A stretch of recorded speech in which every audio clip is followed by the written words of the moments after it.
Bonjour à tous et bienvenue sur notre chaîne consacrée à la littérature jeunesse. Je suis Magali, je suis Charlène et aujourd'hui nous allons vous présenter notre book haul.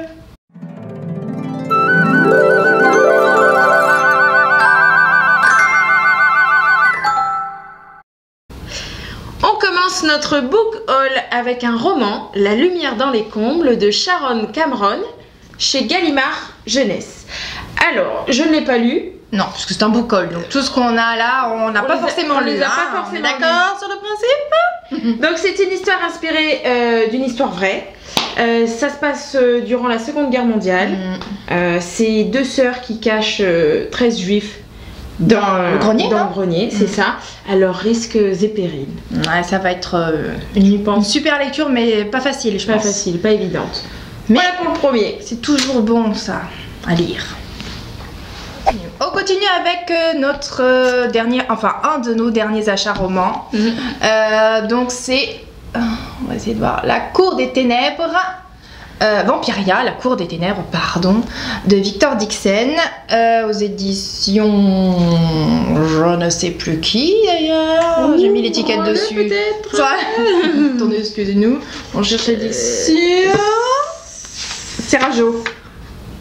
Ah non, Robert Laffont. Excusez-nous, hein. Tant pour nous. Robert Laffont.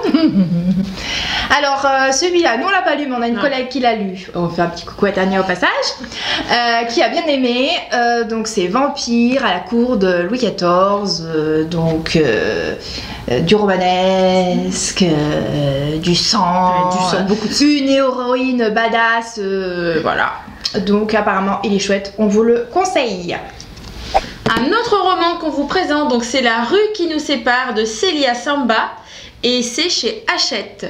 Donc cette histoire, c'est une histoire d'amour entre une étudiante et un sans-abri.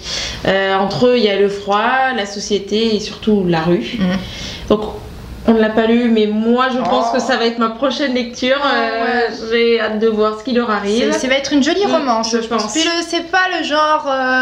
ça change un peu des romances. Du thème, c'est un autre thème. Le milliardaire, beau gosse. Voilà quoi, ça va quoi, 5 minutes. Je pense à Christian Grey par hasard. Enfin bon, bref. Ou des bad boys à la After et compagnie. C'est bon. Donc ça, tout nouveau. Je pense que ça va être bien. Donc on vous le conseille. La rue qui nous sépare. Allez, alors, le prochain, c'est un documentaire, Le jardin de basilic, comment les arbres font-ils caca? Oui, de chez Père Castor. Alors, c'est les auteurs Sébastien Pérez, Anne-Laure Parot. Donc, c'est un petit livre super sympa, un petit garçon qui se pose plein de questions sur la nature et c'est sa mamie qui va y répondre. C'est Mamie Carotte et donc Basilic, le petit garçon. C'est super rigolo. Et à la fin, on sait que les arbres font caca. Oui. Et vous savez pourquoi à la fin?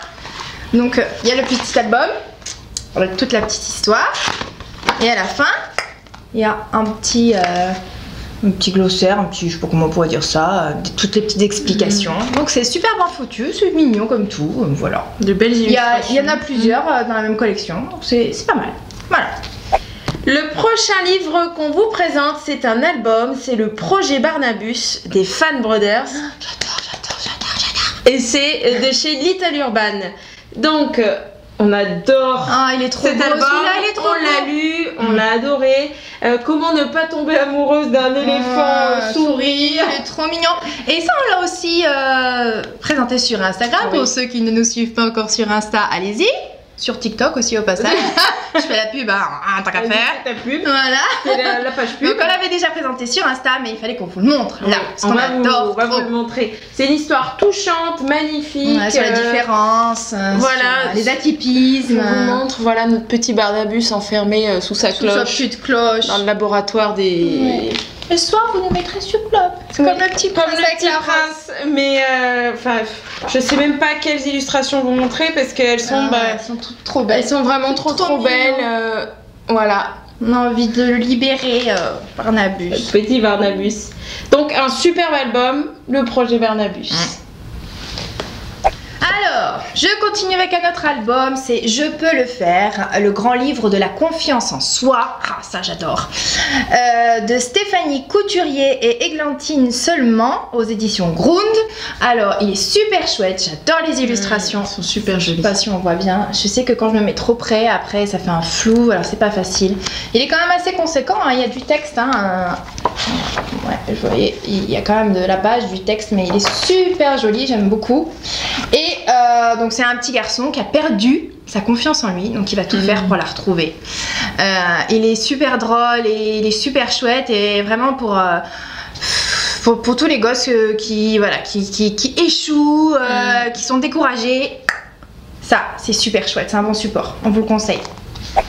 Le prochain livre qu'on vous présente, c'est un documentaire, donc c'est Mission Forêt de Séverine Delacroix et de Laurent Audouin chez Glénat Jeunesse. Donc c'est un documentaire sur la déforestation, la dégradation, la forêt en danger. C'est aussi avec la WWF. Oui, en partenariat avec le WWF. C'est un livre, je vous montre comme ça, où on découvre tout ce qu'il faut faire pour préserver la forêt et passer à l'action. Ouais. Il y a plein de petits conseils, plein de... Et puis aussi les illustrations, elles sont chouettes. Je trouve qu'elles donnent envie. Foutu, ouais. Je trouve qu'elles donnent envie. Donc un documentaire sur la forêt. Sympa. Celui-là. Mission Forêt. Allez, c'est parti, on continue. Donc le prochain livre, c'est De sang et de rage. Alors il n'est pas tout récent, on est d'accord, hein, mais bon, j'ai un peu tardé à l'acheter, qu'est-ce que vous voulez que je vous dise. Je ne vais pas tout lire non plus, c'est compliqué. De Tommy Adeyemi, excusez-moi, je suis navrée. Donc c'est chez Nathan. Alors celui-là j'ai commencé, je ne l'ai pas du tout terminé. C'est de la magie dans une Afrique inventée. Donc la magie a disparu suite à un génocide. Il y a une héroïne courageuse, badass et tout ce que vous voulez. Tout ce que tu aimes aussi. Alors c'est une lecture à plusieurs points de vue. Alors j'ai un peu du mal moi avec ça, mais ça passe bien là. Pour l'instant ça me dérange pas trop. Généralement c'est un truc qui me fait un peu tiquer. J'aime bien m'accrocher à un personnage principal et qu'on le suive tout le temps lui. Ça me perturbe un peu quand on change de voix comme ça, mais pour l'instant ça va. C'est super bien écrit. Ouais. Je vous conseille, De sang et de rage, et puis on n'a pas l'habitude de lire des livres sur l'Afrique comme ça, donc ça c'est chouette, une héroïne badass et noire, ouais. Un autre livre qu'on vous présente, c'est encore un documentaire, c'est les 7 merveilles de l'Antiquité, voyage de la pyramide de Khéops jusqu'au phare d'Alexandrie. Donc c'est de Iris Volant et de Avalon Nuevo chez Milan. C'est un documentaire donc, qui visite les 7 merveilles de l'Antiquité. Je vais vous montrer un petit peu, je vais vous l'ouvrir un petit peu.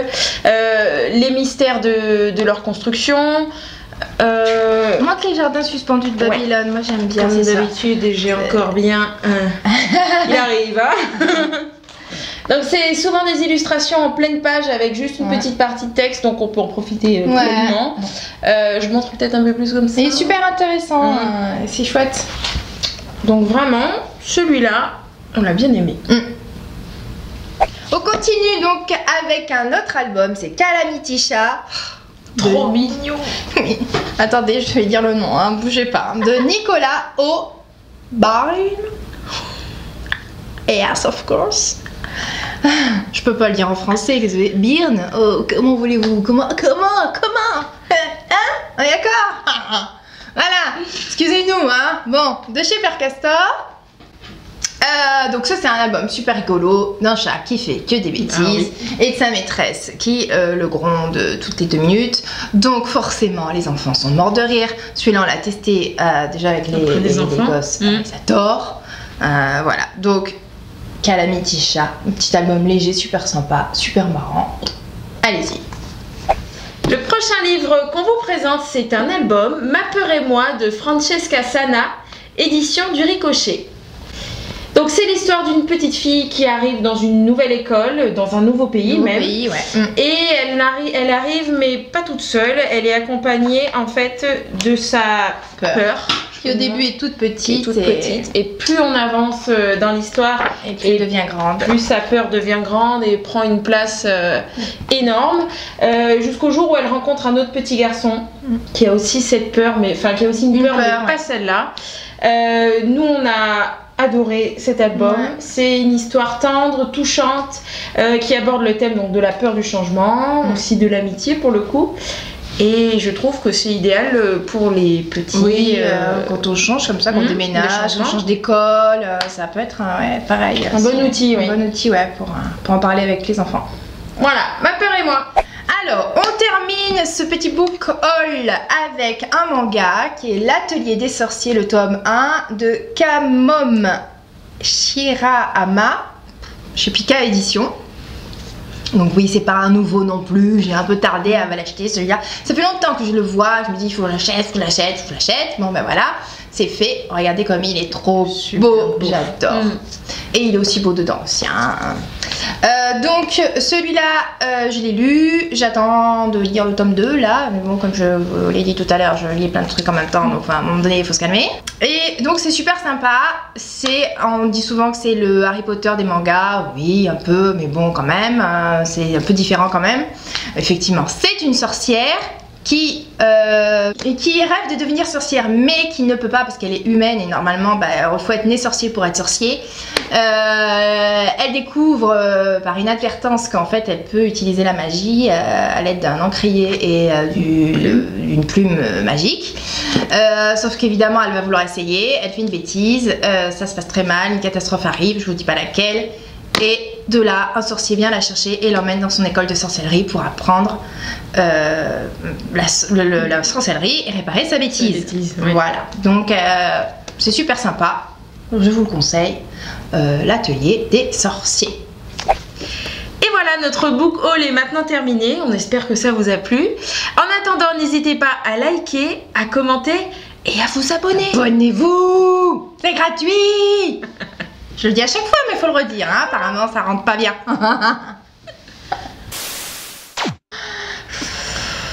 Mais non, c'est bon, vas-y. Tout à fait. Nicolas, comment tu le dis là? Nicolas O'Byrne. O'Byrne. Non. O'Byrne. O'Byrne. Non. C'est ça que tu voulais dire? Non. Au bar. Non, comment je dis ça? On le fait à l'anglaise, je vais dire à l'allemande. Nicolas O'Byrne. Bon, on dit que c'est Nicolas, c'est tout. On continue avec un... Ça y est.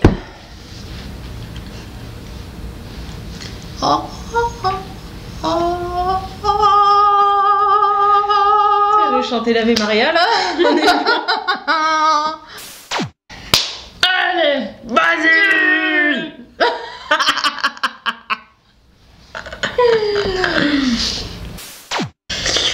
Attends, je sais pas ce que je vais montrer. Alors attends, putain, j'ai pas mis de post-it. Mais à chaque fois, je fais le coup. Mais c'est pas possible. Moi aussi, je suis la spécialiste. Oh là là, mais je m'énerve. Je me gave.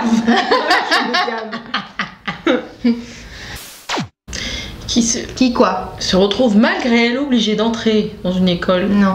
Non. Moi, je me tais si tu veux. Non. Qui... J'ai chaud. Oh, moi aussi. Faut qu'on arrête de s'agiter comme ça, comme des pintades. Tu t'es pas envolée aujourd'hui. Ah non, c'est vrai.